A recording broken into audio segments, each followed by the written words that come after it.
Okay, but we're hearing from the Rastafari Council. They've, of course, provided lawyers for the father of the boy, and they've been giving us a few more details from this particular meeting. Lawyer for the council is George Tetawayo. He's telling us on the back of the outcome of today's meeting, they are now going to proceed to the courts to get the courts to intervene.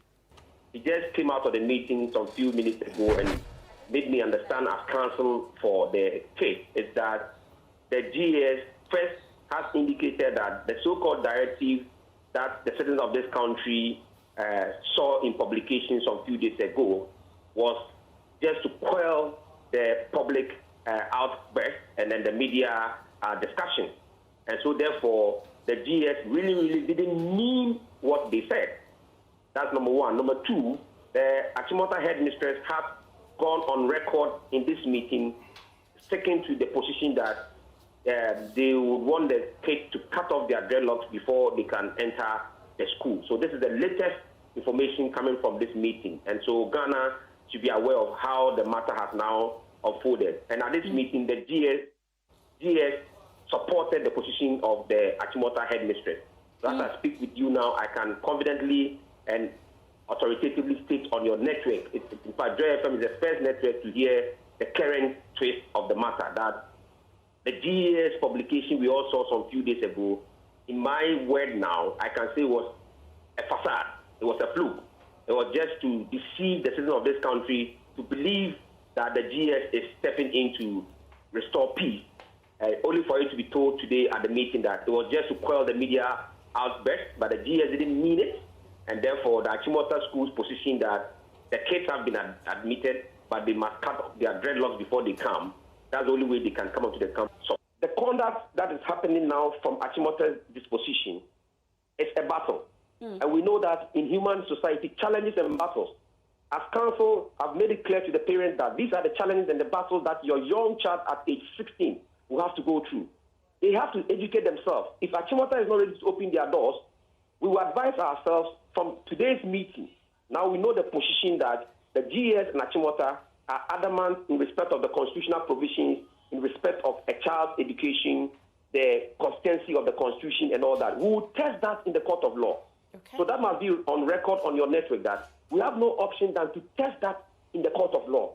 The courts of Ghana will have to pronounce and interpret these provisions, whether Achimota schools' internal rules supersede that of the Constitution. It's only a court of law that will determine that. So that option is non-negotiable. We're not negotiating that because we need to bring a final closure to this matter. How soon will that happen?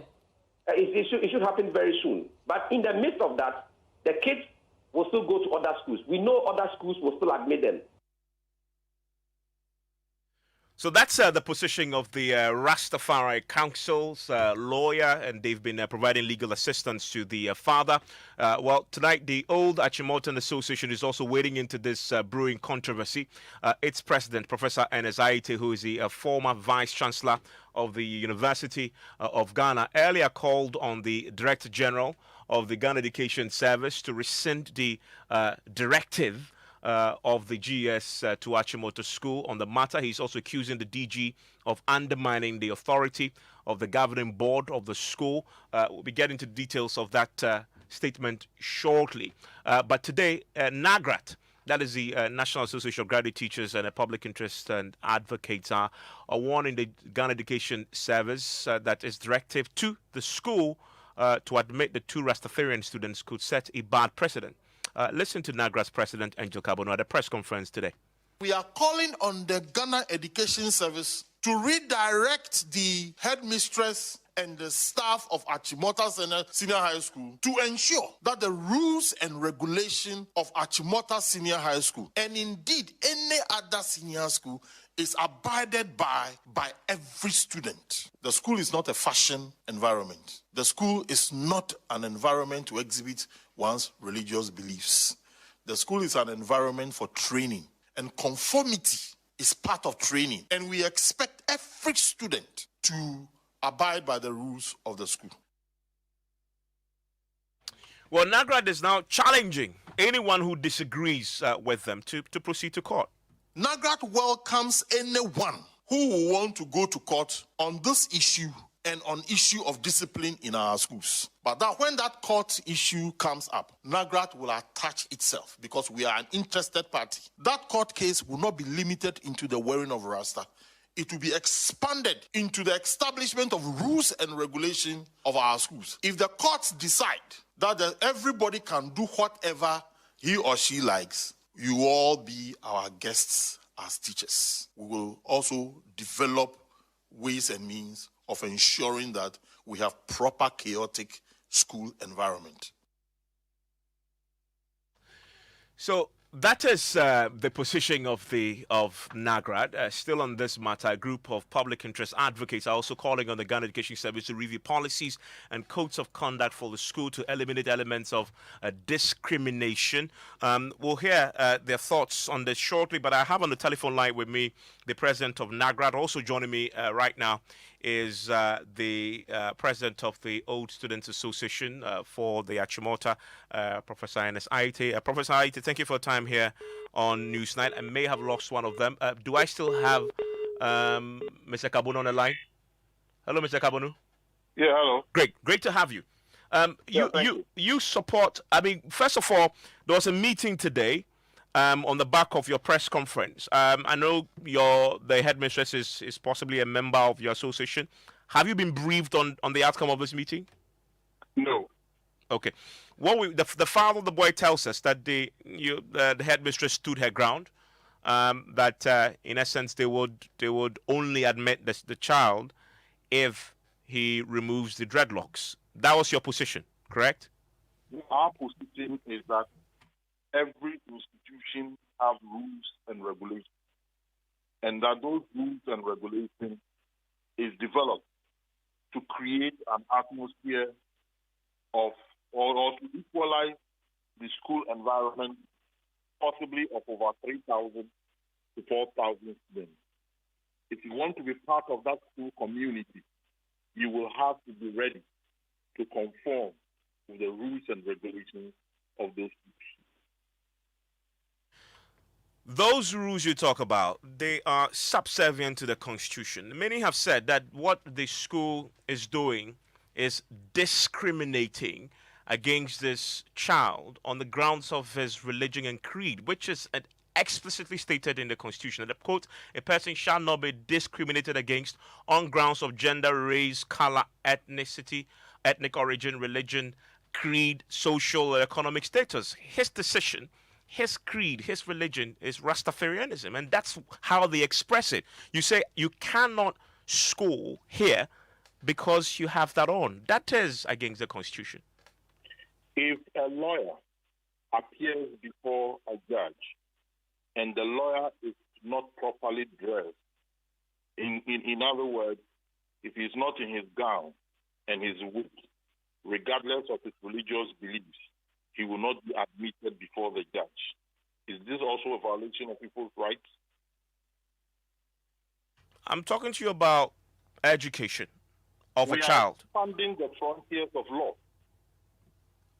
But what I read to you is the Constitution. It's a settled law in the Constitution. You're talking about a rule of a school. Yes. That must be applied over the explicit human rights provisions in the Constitution. It is the same as the rules of the court or the rules of a church, of a rule of any institution anyone wants to be part of. So if those rules, I mean, the fact that there are rules in other areas that on the face of it explicitly goes against the tenets of the Constitution, it's okay to apply that in a school like Achimota to prevent a child from getting education mainly because of the nature of his hair. The young students have been admitted to Achimota. The young students have been told, in fact, the parents have been told that there are rules and regulations they have to conform to. If they refuse to conform to those rules, they are denying themselves education in Achimota. Yeah, but why should they? Well, that is their problem. Why should they? That is the big question. The school is offered its doors, it's opened its doors to you on condition that you obey rules. If they refuse, it is not the school that is refusing them education. They are refusing themselves education because they don't want to conform to the rules.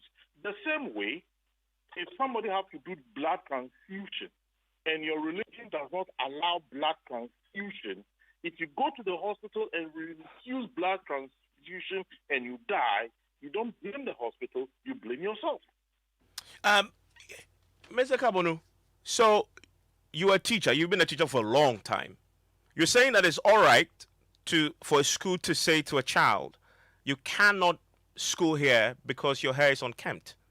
I'm saying it is all right for a school to say to a child that we have rules and regulations, and as part of our training, you will have to conform to the rules and regulations. That is what I'm saying. Stay with me. That's what my emphasis is. Stay with me. Let me bring in a member on the ranking member on the Parliament's Education Committee, Dr. Clement Park, who joins us on the telephone line right now.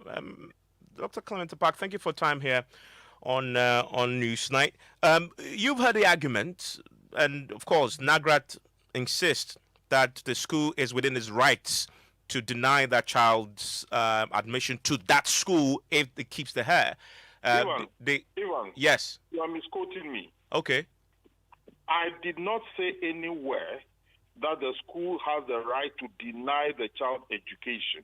Admission to the school.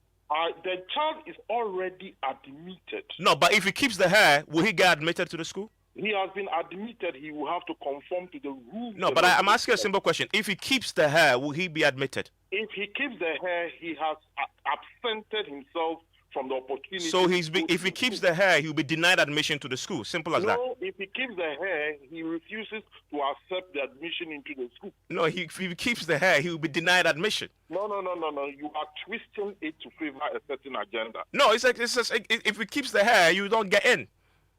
Look, if somebody goes to school and steals somebody's property and dismissed, who is dismissed the student? He has dismissed himself based on misconduct. So let me ask my question. I mean, I think that's. It's to favor an agenda. No, stay with me. Thankfully, you're still on. Mr. Clement, where do you stand on this? Do you agree with Nagrat? Well, first of all, Ivan, let me say good evening to you and good evening to listeners. And my good brother Angel on the other side of the line. This is a very nuanced and complicated issue that we have never had to be confronted with. The Committee on Education in Parliament has not received any petition or report or complaint. What we know is what is in the public domain vis-a-vis what the parents have said with regards to the challenge that has come to their attention with Achimota, and I have heard other schools refusing to accept the awards. I say accept because they have been admitted because of the type of hairstyle that they wear. Now, we are also mindful that every school has its own rules and regulations. But ultimately, I believe this issue is going to have to do with the rights of the children to access education and the Constitution of the Republic, because I believe the Constitution is of the land. So whilst I wouldn't want to proffer a personal opinion, because the committee has not deliberated on this matter, I think this is a matter that we would need to get clarity on and about with regards to seeking proper interpretation and as far as, you know, the laws of the land are concerned. Yeah, I mean, Mr. Park, Dr. Park, I need to emphasize that because you've been in academia yourself. You run a very, successful civil society group in this area for quite a while. Let me ask you directly: is this a case in which a school's rule may be in conflict with the Constitution when it comes to rights and discrimination? Yes, that is straightforward. Okay. And indeed, if we are going to juxtapose the rules, regulations of a school vis-a-vis the constitutional provision, and as far as access to education is concerned, then clearly the school's rules would have to succumb to what the Constitution says. Yeah, I mean, so But here we are, and then I put that question to Angel Kabonu, who say, well, he cites examples in other, professions, etc. But you've made the point that is what should take precedence over this. But the school is standing this ground as we speak tonight, which means that if this goes ahead, this particular student will be denied right to study in Achimota. Well, that is why I say it's a very complicated matter that we've never been confronted with. But isn't it straightforward, really? Because from what you say, the conflict. Ghana Education Service, which is the principal agency under the Ministry of Education, has given a directive that the school ought to allow the child to, pursue his academics in the said school. And so we wait to see what is going to happen, because we have not been petitioned. I'm only providing my opinion as an individual, and as you said earlier, somebody who has been in the trenches as a civil society advocate for rights and good governance. In that context, I would argue that the Constitution would and must always take precedence. Will your committee be interested in looking into this? Will your committee be interested in looking into this even beyond a petition? Because obviously this is a big matter of public interest. Yes, I should say so, because the GES has already proffered its opinion. And indeed, I would bring this up to the committee meeting tomorrow. We are meeting tomorrow to look at the appropriation for the ministry and if you like, collateral agencies under the Ministry of Education. And I will bring this forth to see what committee members would say, so that we can also take a position. Well, we can't sit aloof, given how far this issue has traveled and the level of public attention that it has garnered. I think we ought to also be engaged so that we can try to find a solution that would endure, so that it doesn't reoccur down the line. Thank you very much. That's a member on the Education Committee in Parliament. I want to bring in lawyer Bobby Benson, who's joining on the telephone line right now on this subject. Mr. Benson, thank you for your time here on Newsnight. Thank you, for Evans, for having me, and greetings to your listeners. Where do you stand on the legal question as far as this is concerned? Well, it's like you indicated earlier, it seems to be a very complicated issue. I think it's become more complicated because of the fact that the people that are involved are children seeking education. It's a matter of weighing what we would call public policy against the rights of an institution to regulate how it conducts its activities, or how activities within its premises are conducted. There is no doubt that everybody has a right to religion, to practice whatever religion that person has. But this same constitution that gives citizens the right to practice their religion also subjects whatever rights the constitution gives you to the rights or the certain responsibilities. And to that extent, like we say, your right ends where someone's own begins. Now, if you look at Article 14 of the 1992 Constitution, it says that every person shall be entitled to his personal liberty, and no person shall be deprived of his personal liberty, except in the following cases, and in accordance with procedure permitted by law. Now, hello, Evans.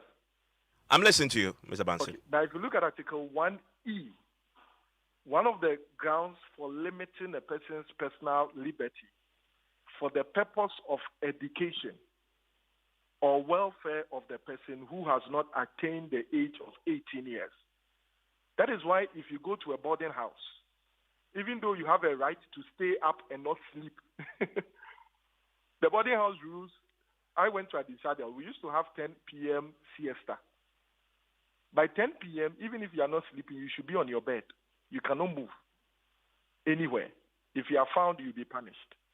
And so, in as much as school-going children, and for the purpose of our constitution, let me say 18, or any person within that space, has a right to certain things. Once it comes to education, the institution where you seek your instruction or educational instruction from has certain powers to take away what ordinarily would have been your personal liberty. So if you balance that clause with the one on the rights relating to discrimination on the grounds of religion, creed, and the Rastafarians have argued that this is their religion. Would this still apply? So I was coming to the caveat in that Article 14. It says that personal liberty can only be taken away with procedure permitted by law. So you ask yourself whether or not the Ghana Education Service, which controls the second cycle institutions, has by law given the second cycle institutions, and by extension the governing boards of these second cycle institutions, to regulate how you would wear your hair, for instance, to come to class. Now, I think that it may be an overstretch for this matter to be treated as discrimination based on religion. Because we all know that in Ghana, there are schools, even though they are Christian Catholic schools, like in my school at Isadel, Anglican school, but persons of different denominations and within Christian religion, or even Muslims, are allowed to come, and there are days where they are allowed to go to the mosque within the school. So I don't think, I'm not holding brief for Achimota, but if they make the argument that the children are not being asked to go and cut their hair on religious grounds, but on any other ground, I think that argument may hold water to the extent that they're able to justify it. I am not by this saying that I condone the way the school went about it.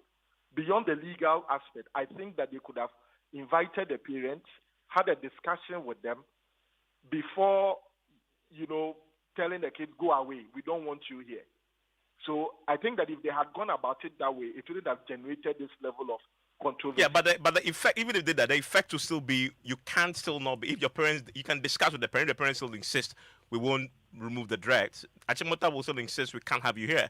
The question is whether they are grounded in law. Can they do that? I think that to the extent that the rules, practice, procedures, and protocols of the Ghana Education Service has authorized the governing boards to set out the rules that govern students who are within the school, I think they would have then, under Article 14.1, which says that the personal liberty of people seeking education can be taken away in accordance with procedure permitted by law. I think that exception may suffice. Okay. Very interesting analysis there. I'm grateful. I'm grateful, Mr. Bunsen. He's a lawyer joining us with his thoughts on this. Where do you stand on this? I know this has generated a lot of interest out there. I want to read a few of your comments coming through on our WhatsApp console. The right to education has exemptions. Has anybody read that too? Well, we just had that there, that there are exemptions to it from the lawyer we just spoke to. Walanya Nakwita says, if the Rastafarians can't take simple instructions into consideration for the sake of this ward, then the school should allow a fetish priest ward with preferred hairstyles also. Another one has no name. He says, this Achimota situation is discrimination, and I am disappointed at all the people against these kids. Another one says, are the rules and regulations in Achimota schools superior to the laws of Ghana? We should settle this issue once and for all. Musa says, a head mistress of Achimota SHS decision not to allow the dreadlocks to be admitted in school is unethical and they must back up. Schiffman says, I think that the schools have their own rules and regulations, and I agree with Nagrat that every student who wishes to attend a particular school must be ready to comply with the rules. Moral rights must prevail. A few of your thoughts there on the subject. Still ahead, we'll bring you details of our latest hotline documentary as Ghana loses billions of dollars through undocumented export of gold. Joy News Investigations has uncovered how a gold smuggling syndicate illegal shipments of gold through the country's seaports. For your safety, yes, 100% safety. That one, I can assure you, you have shipped a lot of gold here. I can show you some of the documents already been shipped outside. Even I can say the whole world, Dubai, Hong Kong, and other places have been shipped. George Yaffe is joining me with business, and George is a proud old student of Presbyterian Boys Secondary Presec. School. Yes. Do you know what the policy is at Presec? I think it's all about having a standard practice where you keep a low haircut, if it's about white shirt, everyone is in white shirt and sandals and all the rest.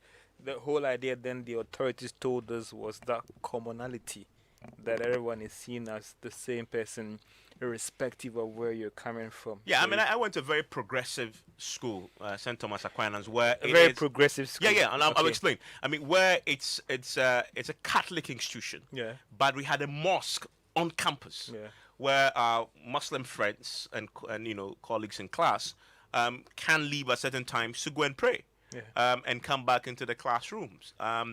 That was very progressive, I thought. I mean, for a Catholic school to do But that. And even the do you mosque also was just remember there this- sharing in the Yeah. same compound as the auditorium for our mass.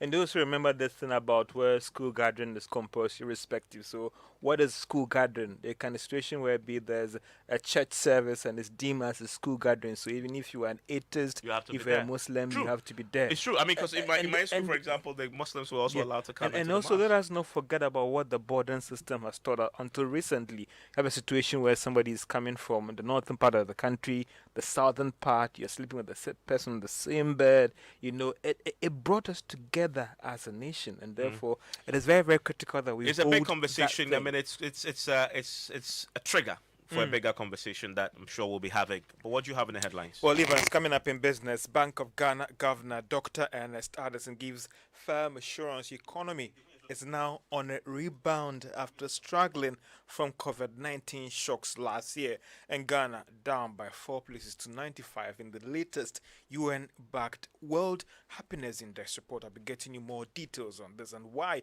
should pay attention to this report. The business news on Newsnight is brought to you by MTN Business. Welcome to the new world of business. Kingdom Books and Stationery, your number one-stop shop for all your offers, essentials, and Allianz Insurance.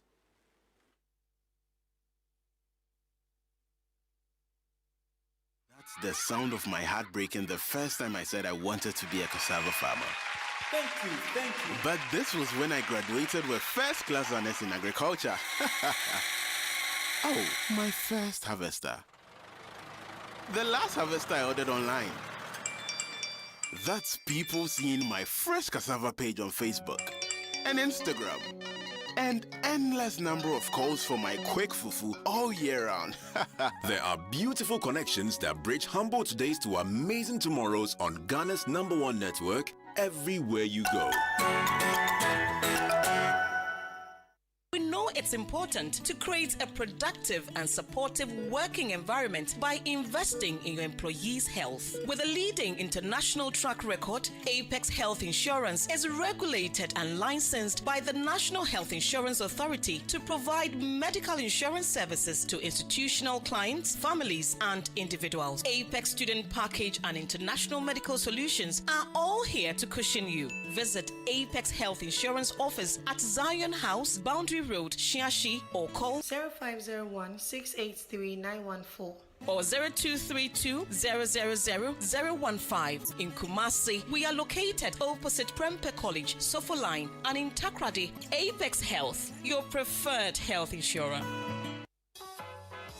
Hope you have heard rent to own now in Ghana. The Flan City Extension Project Rent to Own Land and House Ownership Scheme by the Ningo Prampram District Assembly and its partners, supported by the Ministry of Local Government and Rural Development and the UN Habitat, are right here in Ghana. So be smart though, because where you trade and live really matters. Apply now and own a home or a fully serviced land. Wait a minute too. Don't forget to join our affiliate housing cooperatives also. Special offers last until 31st March 2021. Call us on 055 55 3300 or 0577 911101 and 055 70 54 635. Website newaccra.city. Plant City Extension Project, shaping Ghana's urban future. Our 130-year journey at Allianz has seen our operations growing to cover over 92 million Allianz customers in over 70 countries worldwide. Allianz Life Insurance Ghana, a subsidiary of Allianz Group, has put together a wide range of insurance packages to suit the pockets of every Ghanaian individual, family, group, corporate body, as well as their employees. Kindly call us on 030-2267-892 or 059-144-9686 or visit our website www.allianz-gh.com for more enquiries. Allianz Life, we secure your future. Joy 99.7 FM. Welcome back to Business on Newsnight. The economy is now on a rebound based on sustained pickup in activities over the past 2 months. Now, that's the firm assurance coming from the Governor of the Bank of Ghana, Dr. Ernest Addison, after he chaired a Monetary Policy Committee meeting to review development in the economy for last week. We have details in the following report.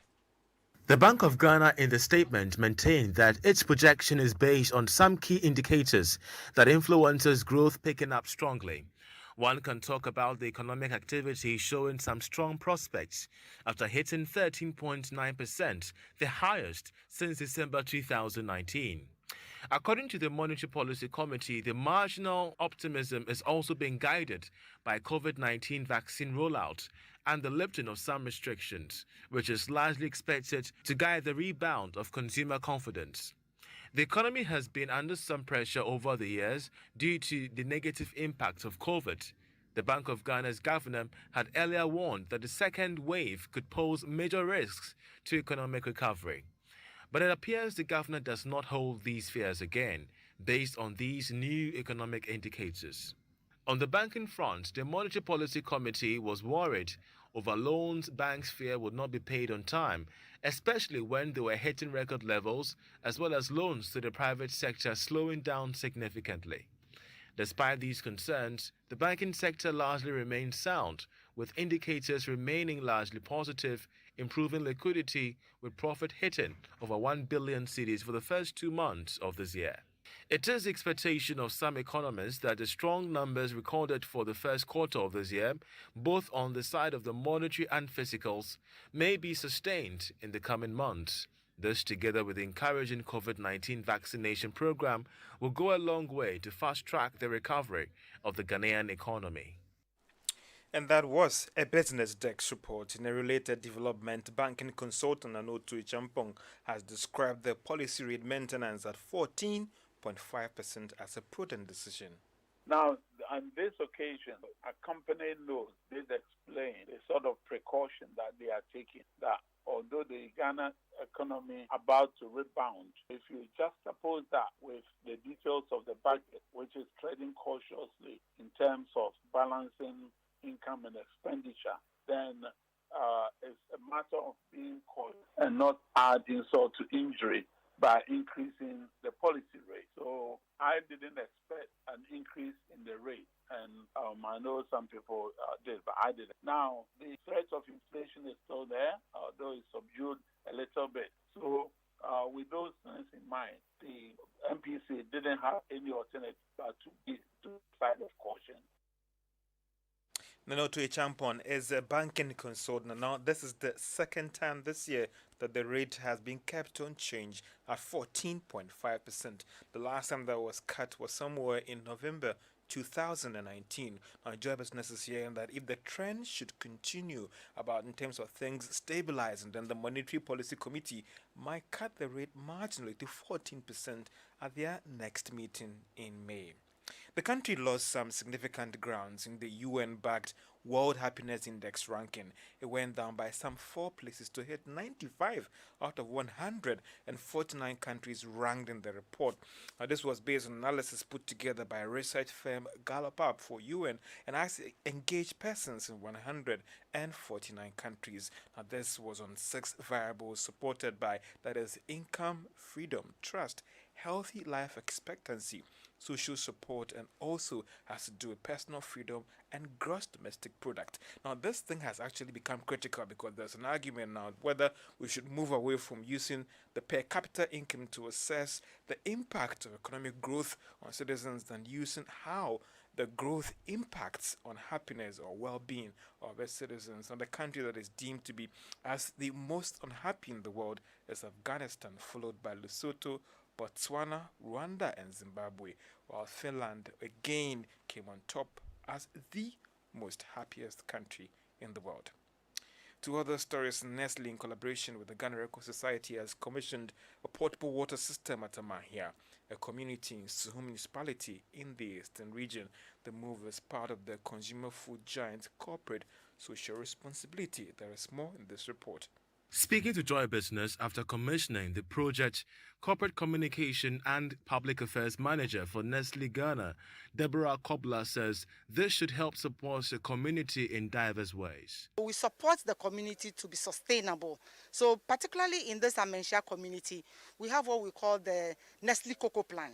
So we work with cocoa farmers and we work with a partner called Ecom. We work with cocoa farmers to cultivate cocoa in a sustainable way, improve the yield, make sure that all the environmental things are supported. And we call that creating shared value. Some people call it corporate social responsibility. But we believe that when we intervene where community needs and community also supports halfway, we create shared value. Secretary General of the Ghana Red Cross Society, Samuel Kofi Addo, tells Joy Business how this will improve the livelihood of persons living in the community. The area of water, we are doing what in the communities like this, which is fairly big. We are providing them with what we call cashless, limited, mechanized water systems, where these are powered. We have the pump there, it's powered through here to the community, and then the community members can come to the various water points near their homes and then fetch the water. And it's cashless in that you go to the vendor, you buy a token, you load whatever amount, whether it's 1 CD, 5 CDs on it, then you come to the water point. Once you show it to the sensor there, that amount that you want to fetch will be fetched automatically for you. Nestle says it sees this initiative as part of a broader program aimed at supporting their consumers and the general public as well. Nicholas Brown's report for Joy Business. Stock market, and if you're a shareholder of MTN Ghana, well, the price continues to appreciate on the Ghana Stock Exchange. Today it was up by 2 pesos to close at 85 pesos, and also some bad news for Unilever shareholders as they lost 67 pesos to close at 6 Ghana cedis, 6 pesos. And that's all for Business on Newsnight. Back to you, Evans. George, thank you very much. And as you can imagine, we have a flood of messages on this Achimota matter. I want to share with you a few. This one says, schools are governed by rules and regulations, and if these rules forbid plaiting of hair and dreadlocks, then he should cut the hair before coming to the school. Eric says the Ghana Education Service should not allow Rastafarians into our various schools. If not, our schools will turn into function centers. Joshua says, will the GES allow a young fetish priest, Woloma, in Accra to enroll in SHS when he decides to be clad in white only and walk barefooted into the school, as they often do? A question to the GES, perhaps. This one has no name. There are Muslim students in Achimota SHS who do not wear headscarves to the school. Jawuri in Kumasi, if the Rastafarians are admitted and tomorrow the Muslim girls also wear their headscarves, wouldn't there be confusion in our schools, on our campuses? Eunice from East Legon, Joy FM, Afro, Backbush, Mohawk, Punk, Jerry Kells, Conroe, Twisters, Flat Top, etc., etc., are not allowed in Achimota school. Well, okay. Another one has no name, says, kudos Achimota school, rules are to be adhered to. The next time they will be asking to be allowed to smoke. Well, Kofi Mensah in Teshi says, if these young students win this case in court, I will also sue the army for denying me entry due to my height rules are set in our schools to ensure equity and not to discriminate. The final one, Kofi Seru says, the decision taken by the management of Achimota School denying the dreadlock students education because of his hair is a stone age mentality which should not be encouraged. Thank you for those messages. Now, Joy News investigations have uncovered how a gold smuggling syndicate illegally exports gold through the country's seaports. In 2018, President Akufo-Addo revealed how $5 billion was unaccounted for in gold exports from Ghana to the United Arab Emirates. In our latest Hotline documentary, Bastard Gold Smugglers, the Joy News investigative team takes a look at how this cartel outwits authorities and evades tax. This man we call Willie Brown, for the purposes of anonymity, is a politically exposed individual. He doesn't only operate illegal small-scale mining concessions, he also has a lot of insight into the networks involved in the smuggling of gold.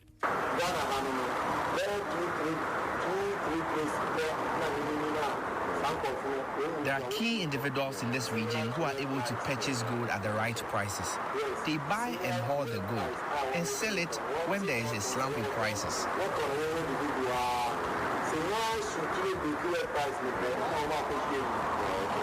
Willie Brown promises to introduce the team to a shipping line that will charge us less than what the state-owned PMMC would take on the gold we intended to export.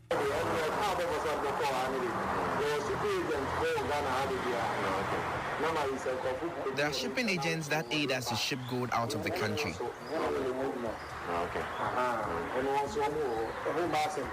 He talks further about how many gold smugglers beat the system to rob the nation of badly needed revenue.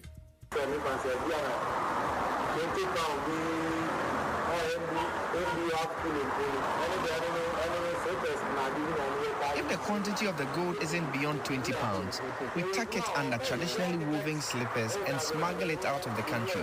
They won't detect it. When you get to the destination, you take out your gold. Won't we be caught? No, you won't be caught. We have a good shipping agent who would assist you. Willie Brown introduces us to one of the managers of the shipping line who promises us to help us cheat the system. He says the team will have to pay him 8% of the cost on each pound of gold we intend smuggling. Because now, self is more than what I'm telling you. Because now, at Japan, you know what they brought to Japan. Unless you give a statement from there where you bought the gold. So the 3% will go to whatever they bought the gold. And that one will be from the whatever I'm going to do it now. At Japan, they have started now. So in the gold, we ship it out. Now they are taking 3% of total volume now. Okay. You will get me. For your safety, yes, 100% safety. That one, I can assure you. You have shipped a lot of gold here. I can show you some of the documents we already been shipped outside. Even I can say the whole Mo, Dubai, Hong Kong, and other places have been shipped. And then they arrive safely. You know, they don't have your business. Let me explain. The statement is not saying you should produce it. I'm not saying this.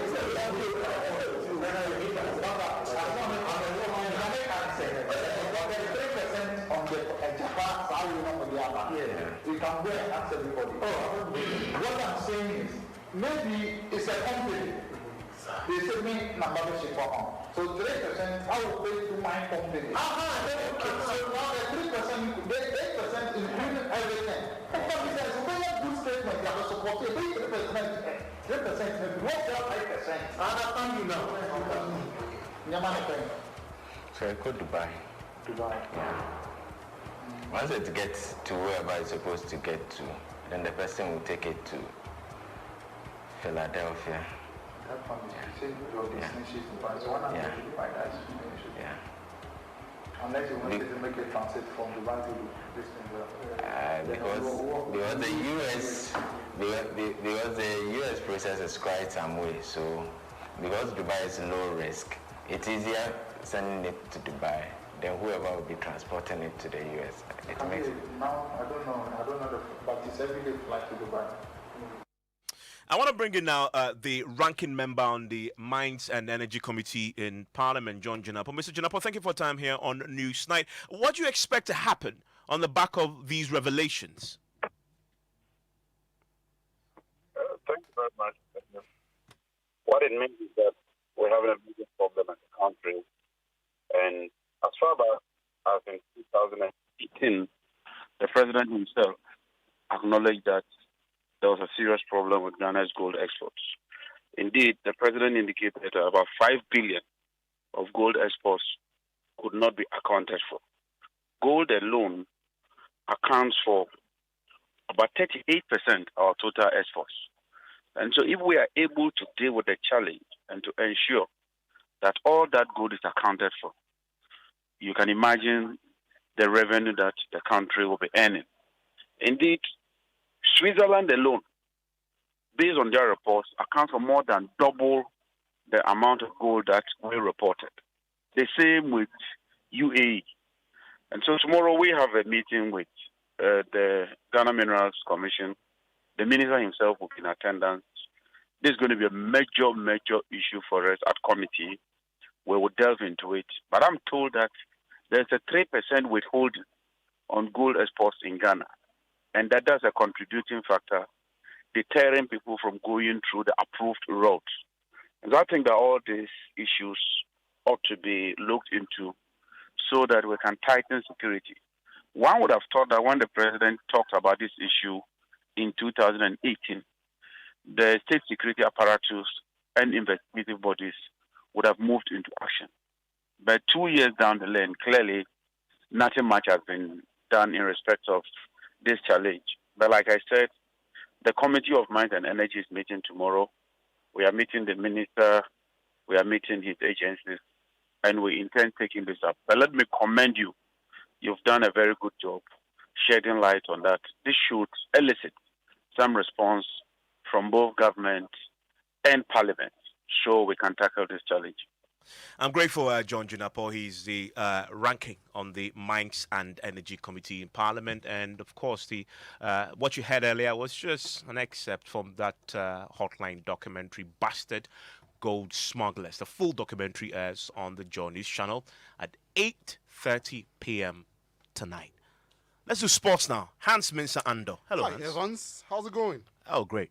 Well, there's confusion between the Ghana Football Association and Ghana Beach Soccer over the withdrawal of the country's beach soccer team, known as the Black Sharks, from a qualifier. Now, ordinarily, this shouldn't be an issue, except Ghana Beach Soccer learned of the development through the opponent, Uganda. The Black Sharks were withdrawn, it turns out, by the Ghana Football Association without recourse to Ghana Beach Soccer. Now, President of Ghana Beach Soccer, Jan Pofwankra, earlier expressed disappointment, but he speaks to Joy Sports after a meeting with the Ghana Football Association, which ended moments ago. Well, the positives that we can take from all this is that at least now we've all come to the conclusion that this must not happen again. Communication broke down completely, and on my part, of course, I have to take responsibility for that unfortunate scenario. I think the FA have also made it clear that it is a very unfortunate development. It's not happened like this before, and the main concern for us at Beach Soccer obviously is that the sponsors and potential sponsors, we would have to assure them that this will not happen again, and hopefully we will get back to good relations and be on the same page so that we can enjoy the cordial relations we've had for the past decade, for the past 10 years. That's Yao Ampofwankra after that meeting with the Ghana Football Association. That's your sport. Hans, thank you very much. Now, as the world marks World Water Day today, we take you to Tanokrom, a farming community in the Techima North District of the Bono East region, where access to potable source of drinking water has over the years been the community's major challenge. The only water source for the community dried up 10 years ago, and since then the people have had to buy water from neighboring communities at a higher cost on a daily basis. Correspondent Anas Sabet visited the community and came through with this report. To the people of Tanokrom, a farming community under the Techima North District of the Bono East region, water continues to be their scarcest commodity in their everyday life. Tanokrom, nsunkwane hiaye. Se me pensua, manko tanaboase akosa nsua. Our major challenge is water. We have to travel to Tanaboase or Tobodom for water. Anafo Sente is the chief of Tanokrom. He says lack of water has over the years been the community's major challenge. Our major challenge is water. How can you live without water? The only water source for the people here dried up 10 years ago. Since then, the people here would have to buy water from neighboring Tanobuasi community at 1 cedi 20 pesos per gallon. We end up spending the little we get in this village buying water. This jerrycan here is 1 cedi 20 pesos, and the barrel is 12 cedis. The situation, according to the people here, negatively affects their farming and economic activities. Because we are youth now, person call anymore. I was saying, oh, yeah, I used to rear pigs, but I stopped due to the absence of water. Esther is a caterer at the Tanobuasi Basic School. The people here have one simple plea to authorities. All we need now is a source of drinking water. Sir, yanya penyifu pinaka umuma insu dia, baby umanya insu aswa amaya tono kuhakayepe. Reporting for Joy News, Anas Sabit, Tanokrum. From the Bono region, I want to take you to another part of the country. I mean, the same geographic area. As you know, in Ghana, names often have meanings. Whether it is the name of a person or a town, they hold some cultural and historical significance. So what's the history behind the Bono regional capital, Sunyani? Now, that's what correspondent Precious Semebo went to find out for our Ghana Man series today. Sunyani is the capital city of the then Bono Ahafo region and now Bono region. The now cosmopolitan town with over 150,000 inhabitants is such a serene, well-planned city with the dualization of its major roads fitted with street lights that are such a delight to watch at night. But what is the real history of this beautiful and hospitable town? Nana Bofutia Bomponsem is the Krontinhine of the Sunyani traditional area. The people who settled in Sunyani were hunters, and their village was called Asunyaye, a place where elephants are killed and then skinned, and it has been corrupted as Sunyani. Sunyani is such a peaceful and welcoming place for people of different tribes. The Sun City's uniqueness dates back to its originators. So now you know how they got the name Sunyani. We'll be telling you a bit more in the coming days. I'm looking forward to trying to get the etymology of a word like Emefa, for example, later on the Ghana Man series. And that's it for Newsnight tonight. Before we go, I want to share with you what you can find on myjoyonline.com because that's where all the stories are curated. GES backtracks on its directive for Achimota School to admit students with dreadlocks. That's according to the Rastafari Council, is the top story there on the front page. Also, you can find the details of the Joy News' investigative report on Kaba's smuggling syndicate illegally shipping out tons of gold. I don't want to see my disrespectful son, Asuma Banda. That's one of the stories trending on our page also. Listen to this also on the page. Mahama will win 2024 presidential elections for NDC. New face needed. Ashaiman MP replies EIU.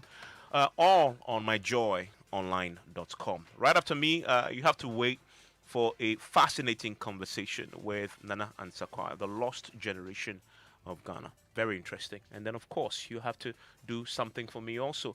Pepsodent. Remember that they make sure that your smile is delightful. My name is Evans Mensah. Enjoy the rest of your evening.